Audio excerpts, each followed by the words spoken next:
வணக்க மக்களே. நம்ம கார்த்திக் கதையில ஏப்ரல் 12 என்ன நடக்க போகுது அப்படிங்கறத பத்தி தாங்க இந்த வீடியோல இப்ப நம்ம பார்க்க போறோம். வீடியோவுக்கு மறக்காம லைக் பண்ணிக்கோங்க. நீங்க லைக் பண்றதுதான் எங்களுக்கு அடுத்து வீடியோ போடுறதுக்கு ரொம்ப இன்ட்ரெஸ்டிங்கா இருக்கும். ஸோ மறக்காம லைக் பண்ணிட்டு இந்த வீடியோவை தொடர்ந்து பாருங்க. என்ன நடக்குது அப்படின்னு பாத்துக்கிட்டீங்கன்னா, நம்ம ஹீரோயின் வந்துட்டு நேரா ரோகு கிட்ட சொல்றாங்க, அக்கா நான் 6 மாசம் டைம் கேட்டிருக்கேன். சோ அந்த 6 மாசத்துல அவர் எப்படிப்பட்டவர் அப்படிங்கறத தெரிஞ்சுக்கிட்டு நான் அவரை கல்யாணம் பண்ணிக்கிறேன் அப்படின்னு சொல்றாங்க. அப்ப ரோகு சொல்றாங்க, இங்க பாருடி, ஒருவேளை 6 மாசத்துல உனக்கு அவரை பிடிக்கல அப்படின்னா இந்த கல்யாணத்தை நிப்பாட்டிடுவியா?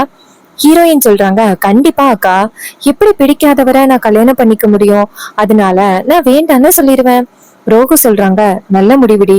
இங்க பாரு, ஒருவேளை அவரை உனக்கு பிடிக்கல அப்படின்னா கொஞ்சம் கூட மனம் தயங்காம அவரை எனக்கு பிடிக்கல அப்படின்னு நீ சொல்லிடணும்.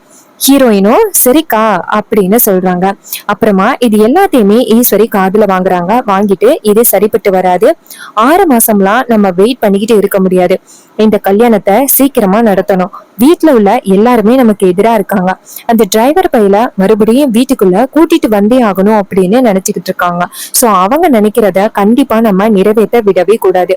நம்ம நினைச்ச மாதிரி இந்த வீட்டுக்கு நம்ம எதிர்பார்த்த ஆளுதான் மாப்பிள்ளையா இருக்கணும். சோ நம்ம எப்படியாவது பிளான் பண்ணி அந்த டிரைவர் பையில வீட்டுக்கு வரவிடாம தடுத்து இந்த மருதுவ ரேவதிக்கு கல்யாணம் பண்ணி வைக்கணும். சோ நம்ம இத பத்தி அந்த கலா கிட்ட பேசுவோம் அப்படின்னு ஈஸ்வரி நேரா கலாவை போய் பாக்குறாங்க. அப்போ ஈஸ்வரியோட முகம் வாடி போயிருக்கிறத பாத்துட்டு கலா கேக்குறாங்க, என்ன மேடம் உங்க முகமே சரியில்லை, ஏதாவது பிரச்சனையா அப்படின்னு. அதுக்கு கலா சொல்றாங்க, ஈஸ்வரி சொல்றாங்க, ஆமா, ஒரு சின்ன பிரச்சனை. இப்பெல்லாம் இந்த வீட்டுல உள்ளவங்க எல்லாருமே எனக்கு எதிரா இருக்காங்க. அந்த டிரைவர் பையல வீட்டுக்குள்ள எப்படியாவது கூட்டிட்டு வந்துடணும் அப்படின்னு நினைக்கிறாங்க. சோ எப்படியும் அவங்க எல்லாரும் சேர்ந்து ரேவதி கிட்ட உன்னோட அண்ணன் கார்த்திக் இல்ல அப்படிங்கறத நிரூபிச்சிருவாங்க. அதான் எனக்கு என்ன பண்றேன்னு தெரியல. அப்ப கலா சொல்றாங்க, மேடம் நீங்க கவலைப்படாதீங்க, என் அண்ணன் கண்டிப்பா ரேவதியோட மனசுல இடம் பிடிச்சு இந்த கல்யாணத்தை சீக்கிரம் நடத்துவாரு. அந்த உண்மையான கார்த்தி இருக்கான்னு, சோ அவனுக்கு எதிரா நம்ம வேற ஏதாவது பிரச்சனையை உண்டாக்கி ரேவதிக்கு அவனை சுத்தமாவே பிடிக்காத அளவுக்கு நம்ம ஏதாவது பிளான் பண்ணுவோம் அப்படின்னு சொல்றாங்க. இதை கேட்டதும் அவங்களும் சரி அப்படின்னு சொல்றாங்க. அப்போ ஈஸ்வரி சொல்றாங்க, சரி, எப்படியாவது உன் அண்ணன் கிட்ட பேசி இந்த கல்யாணத்தை சீக்கிரம் நடத்துறதுக்கான ஒரு முடிவு பண்ணு அப்படின்ட்டு. அதுக்கு கலா சொல்றாங்க, சரிங்க மேடம் அப்படின்னு. அந்த இடத்துக்கு நம்ம ஹீரோ வராரு. அந்த இடத்துக்கு நம்ம ஹீரோயின் வராங்க. வந்துட்டு, அம்மா என்னம்மா ஏதோ பேசிக்கிட்டு இருக்கீங்க அப்படின்ட்டு. அதுக்கு ஈஸ்வரி சொல்றாங்க, இல்லம்மா, நீ 6 மாசம் டைம் கேட்டியல்ல, அந்த 6 மாசம் டைம் வரைக்கும் எல்லாம் மாப்பிள்ளை இருக்க முடியாதுமா. ஏன்னா அவரு எவ்வளவு பெரிய பணக்காரர் அப்படின்னு உனக்கு நல்லாவே தெரியும். 5000 கோடி சொத்துக்கோட அதிபதி. அவருக்கும் சென்னையில நிறைய வேலை இருக்குல்ல. சோ அவரால் ரொம்ப நாள் இங்கே இருக்க முடியாது ரேவதி, அவருக்கும் நம்ம பதில் சொல்லணும்ல. அதனால நீ 1 வாரம் டைம் எடுத்துக்கோ. அந்த 1 வாரத்துக்குள்ள உனக்கு அவரை பிடிச்சிருந்துச்சு அப்படின்னா இந்த கல்யாணத்தை நம்ம அடுத்த வாரமே பண்ணிடலாம், சரியா அப்படின்ட்டு. இதை கேட்டதும் நம்ம ஹீரோயின் சொல்றாங்க, அம்மா என்னம்மா இவ்வளவு அவசரப்படுறீங்க, அவர் கூட நான் காலம் ஃபுல்லா வாழ போறேன், அவர் எப்படிப்பட்டவர் அப்படிங்கிறத தெரிஞ்சுக்க வேண்டிய கடமையில நான் இருக்கேன்லம்மா, என்னம்மா நீங்க இப்படி பேசுறீங்க அப்படின்னு. இதை கேட்டதும் ஈஸ்வரி சொல்றாங்க, அம்மாடி, உனக்கே நல்லா தெரியும் நமக்கு 2 குடும்பமும் ஒண்ணு சேரணும் அப்படின்னு நான் ரொம்ப ஆசைப்படுறேன். அதனால கண்டிப்பா வந்துட்டு நீ சொல்றதை கேட்டுதாம்மா ஆகணும். இதை கேட்டதும் ரேவதி சொல்றாங்க, சரிம்மா, நீ சொல்றத நான் கேக்குறேன் அப்படின்ட்டு 1 வாரம் டைம் எடுத்துக்கிறேன் அப்படின்னு சொல்றாங்க. இதை கேட்டதும் ஈஸ்வரி ரொம்ப சந்தோஷப்படுறாங்க. என் பொண்ணு என் பேச்ச கேட்டுட்டா, எனக்கு ரொம்ப சந்தோஷமா இருக்கு அப்படின்ட்டு. அதுக்கு ஹீரோயின் சொல்றாங்க, அம்மா, அவரு ஒருவேளை எனக்கு பிடிக்கல அப்படின்னா நான் வேண்டான்னு சொல்லிடுவேன், நீங்க வந்துட்டு என்ன கட்டாயப்படுத்த கூடாது. அதுக்கு ஈஸ்வரி சொல்றாங்க, அம்மாடி, உனக்கு ஒரு விஷயம் பிடிக்கல அப்படின்னா நான் என்னைக்காவது உன்னை கட்டாயப்படுத்தி இருக்கேன்னா? நான் எப்பவுமே கட்டாயப்படுத்தவே மாட்டேன். உனக்கு அவரை பிடிக்கல அப்படின்னா நீ பிடிக்கலன்னே சொல்லலாம். இது கேட்டதும் ரேவதியும் சரிம்மா அப்படின்னு சொல்றாங்க. அதுக்கப்புறம் வந்துட்டு நம்ம ஹீரோயின் வந்துட்டு நேரா ரூமுக்கு போறாங்க. அவங்க போயிட்டு பயங்கர குழப்பத்துல இருக்காங்க. அப்பதான் வந்துட்டு போன் இருக்குல்ல, அதுல வந்து நேரா கார்த்திக்கு போன் பண்றாங்க. அப்ப நம்ம ஹீரோ வந்துட்டு போன் அட்டன் பண்ணி சொல்லுங்க அப்படின்னு சொல்ல, ஹீரோயின் சொல்றாங்க, இது மாதிரி நான் வந்துட்டு உங்களை புரிஞ்சுக்கிறதுக்காக ஒரு 6 மாசம் அம்மா கிட்ட டைம் கேட்டேன். ஆனா அம்மா வந்துட்டு 6 மாசம் டைம் கொடுக்க முடியாது, 1 வாரத்துக்குள்ள நீ முடிவு சொல்லு அப்படின்னு சொல்லிட்டாங்க. 1 வாரத்துக்குள்ள என்னால எப்படி உங்களை புரிஞ்சுக்கிட்டு உங்களை கல்யாணம் பண்ணிக்க முடியும் அப்படின்ட்டு. அப்ப ஹீரோ சொல்றாரு, என்ன சொல்றீங்க அப்படின்ட்டு. ஹீரோயின் சொல்றாங்க, என்னங்க எதுவுமே தெரியாத மாதிரி கேக்குறீங்க. ஹீரோ சொல்றாரு, நீங்க சொல்றது எனக்கு ஒண்ணுமே புரியவே இல்ல, கொஞ்சம் விளக்கமா சொல்லுங்க. ஹீரோயின் சொல்றாங்க, என்னங்க அவ்வளவு பேர் இருக்கையில எல்லாத்தையுமே கேட்டுக்கிட்டு தானே இருந்தீங்க. அம்மா வந்துட்டு உங்களுக்கு எனக்கும் வந்துட்டு அவசர அவசரமா கல்யாணம் பண்ணணும் அப்படின்னு சொல்றாங்க.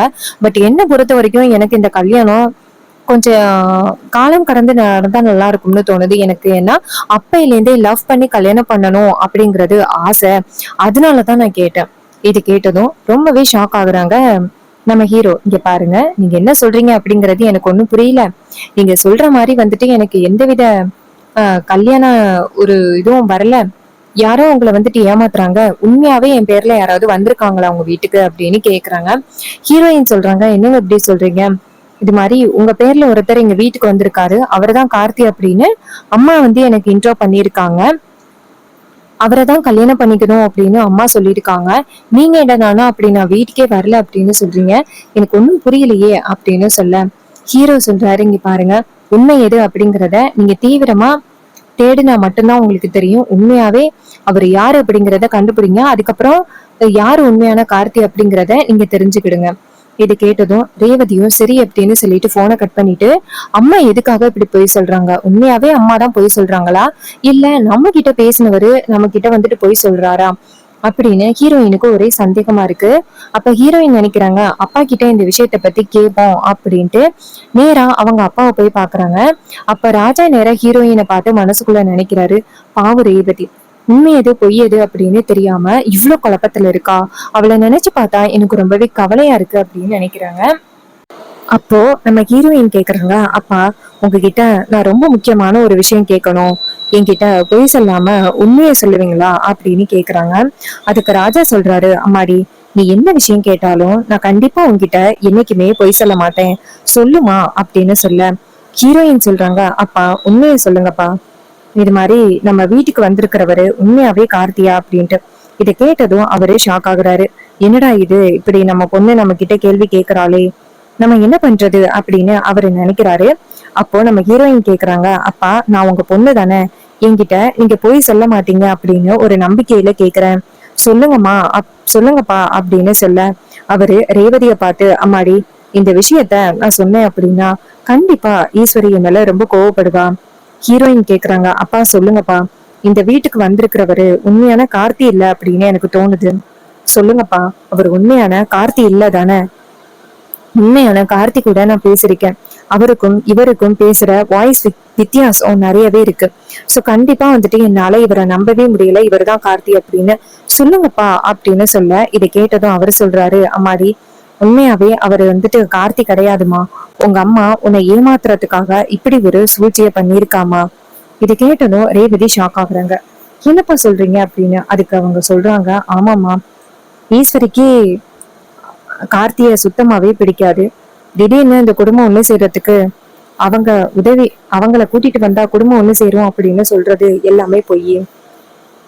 அந்த கார்த்திய வந்துட்டு உனக்கு பிடிச்சிருக்கு அப்படின்னு சொன்னியா, சோ அதனால ஈஸ்வரி என்ன பண்ணிட்டா அப்படின்னா அவனை இந்த வீட்டுக்குள்ள கூட்டிட்டு வந்தா நமக்குதான் ரொம்ப பெரிய அவமானம்.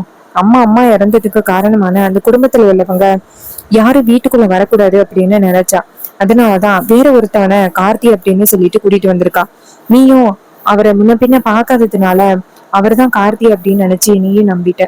இதை கேட்டதும் ரேவதி ரொம்பவே ஷாக் ஆகுறாங்க. அம்மா இப்படி பண்ணாங்களா, அம்மா ஏன் இப்படி மோசமான ஒரு பொய்யை என்கிட்ட சொல்றாங்க. அதுக்கு அவர் சொல்றாரு, அம்மாடி நானும் ஈஸ்வரி கிட்ட இப்படியெல்லாம் சொல்றது ரொம்ப தப்பு அப்படின்னு அவகிட்ட சொன்னேன், ஆனா அவ கொஞ்சம் கூட கேக்குற மாதிரி இல்ல, அவ பாட்டுக்கும் அவ இஷ்டத்துக்கு இதெல்லாம் பண்ணிக்கிட்டு இருக்கா. இதை கேட்டதும் ரேவதி சொல்றாங்க, அப்பா நான் அம்மா கிட்ட இப்பவே போய் கேக்குறேன், எதுக்காக இப்படிப்பட்ட ஒரு பொய் சொன்னீங்க அப்படின்னு அம்மா கிட்ட போய் கேக்குறேன். இதை கேட்டதும் அவரு சொல்றாரு, அம்மாடி நீ போய் கேளு, கண்டிப்பா அவ பதில் சொல்லிதான் ஆகணும் அப்படின்னு சொல்ல ரேவதியும் சரிப்பா அப்படின்னு சொல்லிட்டு கோவமா ஈஸ்வரி கிட்ட போயிட்டு, அம்மா வெளியில வாங்க அப்படின்னு சொல்றாங்க.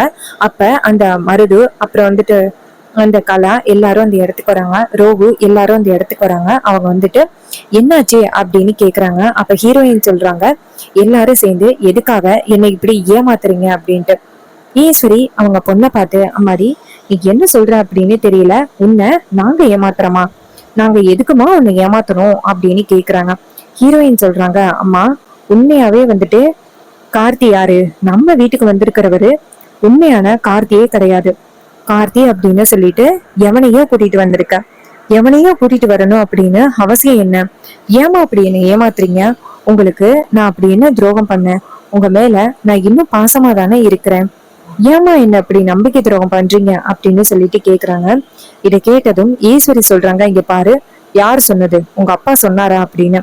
அப்ப ரேவதி சொல்றாங்க, இங்க பாருமா, அப்பா கிட்டதான் இந்த விஷயத்தையே கேட்டுட்டு இருந்தேன். நீங்க எவனையோ கூட்டிட்டு வந்துட்டு கார்த்தின்னு சொல்லி என்னை நம்ப வச்சு அவனுக்கு கல்யாணம் பண்ணி வைக்க பாக்குறீங்க. என்னடா இது திடீர்னு அம்மா இப்படி பேசுறாங்களே அப்படின்னு எனக்கே சந்தேகமா இருந்துச்சு. ஏன்னா நீங்க பாட்டி மேல எவ்வளவு கோபத்துல இருந்தீங்க அப்படிங்கிறது எனக்கு நல்லாவே தெரியும். ஆனா திடீர்னு நீங்க இப்படி பண்ணது கொஞ்சம் கூட நியாயமே இல்லம்மா. நான் உங்க மேல அவ்வளவு நம்பிக்கை வச்சிருந்தேன். ஆனா நீங்க இப்படி பண்ணது கொஞ்சம் கூட நியாயமே இல்லை அப்படின்னு சொல்லிட்டு பேசுறாங்க. இதை கேட்டதும் நம்ம ஈஸ்வரிக்கு செம்ம ஷாக் ஆகுது. ஆகா, இவ என்ன இப்படி பேசுறா, சரி இருக்கட்டும் அப்படின்னு ரேவதி கிட்ட, ஆமாண்டி, நான் வந்துட்டு எனக்கு பிடிச்ச ஒருத்தனை கூட்டிட்டு வந்துதான் உனக்கு கல்யாணம் பண்ணி வைக்கணும்னு நினைச்சேன். சரி இப்ப சொல்றேன், இவன் வேற யாரும் இல்ல, வந்திருக்காளே கலா, என்னோட மருமவ, அவளோட அண்ணன் தான். ரொம்ப நாளா அவனுக்கு கல்யாணம் பண்ணி வைக்கணும் அப்படின்னு ஆசைப்பட்டேன். பட் இடையில நடந்த ஒரு சூழ்நிலையால அந்த டிரைவர் பையலுக்கும் நான் கல்யாணம் பண்ணி வச்சுட்டேன். இப்போ மறுபடியும் எனக்கு ஒரு வாய்ப்பு கிடைச்சிருக்கு. அதனால உன்னை வந்துட்டு மருதுக்கு கல்யாணம் பண்ணி வைக்க போறேன். நீ இதுல எந்த வித விருப்பமும் இல்ல அப்படின்னு சொல்ல முடியாது. ஏன்னா உங்க அம்மா உனக்கு நல்ல முடிவுதான் எடுப்பா. நீ தேவையில்லாம வந்துட்டு இப்படி ஒரு முடிவு எடுக்காத அப்படின்னு சொன்னதும் உடனே நம்ம ஹீரோயின் செம்ம டென்ஷன் ஆகுறாங்க. அம்மா நீங்க பண்றது கொஞ்சம் கூட சரியே இல்லம்மா அப்படின்னு சொல்லிட்டு. அப்போ நம்ம ரேவதி என்ன பண்றாங்கன்னா, அவங்க அம்மாவை பார்த்து, உங்களுக்கு கொஞ்சம் கூட வெக்கமாவே இல்ல, பெத்த பொண்ணுகிட்ட எவனோ ஒருத்தனை கூட்டிட்டு வந்துட்டு அவன் தான் கார்த்தி அப்படின்னு சொல்லிட்டு போய் சொல்றீங்க. ஏமா உங்களுக்கு மனசாட்சியே இல்ல அப்படின்னு சொல்லிட்டு பேசுறாங்க. ராஜா நேர ஈஸ்வரி கிட்ட வந்துட்டு, ஈஸ்வரி உன் பொண்ணு கேள்வி கேக்குறா, அதுக்கு முடிஞ்சா பதில் சொல்லு அப்படின்னு. ஈஸ்வரி சொல்றாங்க, இங்க பாருங்க, தேவையில்லாம இதுல யாரும் தலையிடாதீங்க. என் பொண்ணுக்கு என்ன முடிவு எடுக்கணும் அப்படிங்கறத பத்தி எனக்கு தெரியும். எனக்கு யாரும் அட்வைஸ் பண்ணணும் அப்படின்னு அவசியம் இல்லை. இது கேட்டதும் செம்ம டென்ஷன் ஆகுறாரு ராஜா.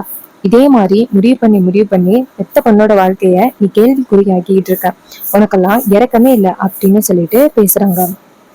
ரேவதி சொல்றாங்க, எப்போ நீங்க வந்துட்டு பொய் சொன்னீங்களோ இனிமே உங்களை அம்மான்னு கூப்பிடுறதுக்கு எனக்கு கொஞ்சம் கூட பிடிக்கவே இல்லை. இனிமே என் முகத்துல நீங்க முழிக்காதீங்க அப்படின்னு சொல்லிட்டு கோவமா அந்த இடத்துல இருந்து போறாங்க.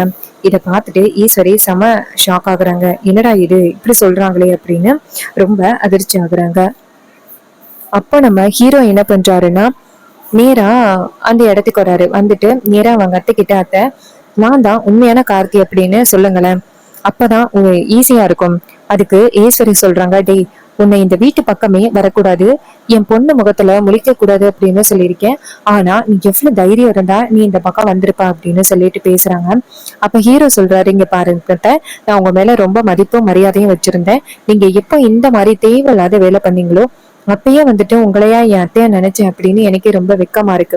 இனிமே வந்துட்டு ரேவதியோட மனசை மாத்தணும் அப்படின்னு எந்த வகையிலும் முயற்சி பண்ணாதீங்க அப்படின்னு சொல்லிட்டு ஹீரோ வான் பண்றாரு. இதை பார்த்ததும் ஈஸ்வரிக்கு செம டென்ஷன் ஆகுது. சோ இந்த கதை உங்களுக்கு பிடிச்சிருக்கா? இந்த கதை பிடிச்சிருந்துச்சுன்னா இந்த வீடியோவுக்கு மறக்காம லைக் பண்ணிக்கோங்க. நீங்க லைக் பண்றதுதான் எங்களுக்கு அடுத்த வீடியோ போடுறதுக்கு ரொம்ப இன்ட்ரெஸ்டிங்கா இருக்கும். ஸோ மறக்காம லைக் பண்ணிட்டு இந்த வீடியோவை தொடர்ந்து பாருங்க. அண்ட் நம்மளோட ஹீரோ கதையில சூப்பரான இன்ட்ரெஸ்டிங்கான செம்ம சூப்பரான சீன்ஸ் எல்லாம் அப்கமிங் எபிசோடுல நடக்க போகுது. நம்ம ஹீரோயினுக்கு ஞாபக மறதி வந்துருச்சு. இந்த ஞாபக மறதியை பயன்படுத்தி ஈஸ்வரி யாரோ ஒருத்தல கார்த்திக் அப்படின்னு கூட்டிட்டு வந்துட்டு அவங்கள ரேவதிக்கு கல்யாணம் பண்ணி வைக்கிறதுக்கு முயற்சி பண்றாங்க. நம்ம ஹீரோயின் அவரு உண்மையான கார்த்திக் இல்ல அப்படிங்கிறத கண்டுபிடிப்பாங்களா? நம்ம ஹீரோ என்ன பண்ற போறாரு? இது எல்லாமே அப்கமிங் எபிசோடுல ரொம்ப ரொம்ப இன்ட்ரெஸ்டிங்காகவும் நடக்க போகுது. ஸோ இதே மாதிரி இனிமே அப்டேட்ஸ் வேணும் அப்படின்னு நினைச்சீங்கன்னா நம்ம சேனலை மறக்காம சப்ஸ்கிரைப் பண்ணிட்டு பக்கத்துல உள்ள பெல் ஐகானையும் கிளிக் பண்ணி ஆல்வேஸ் செட் பண்ணிக்கோங்க. அப்பதாங்க அடுத்த வீடியோ போடும் பொழுது உங்களுக்கு தொடர்ச்சியா நோட்டிபிகேஷன் வரும், பார்க்கலாம். தேங்க்யூ ஃபார் வாட்சிங். நெக்ஸ்ட் வீடியோல பார்ப்போம்.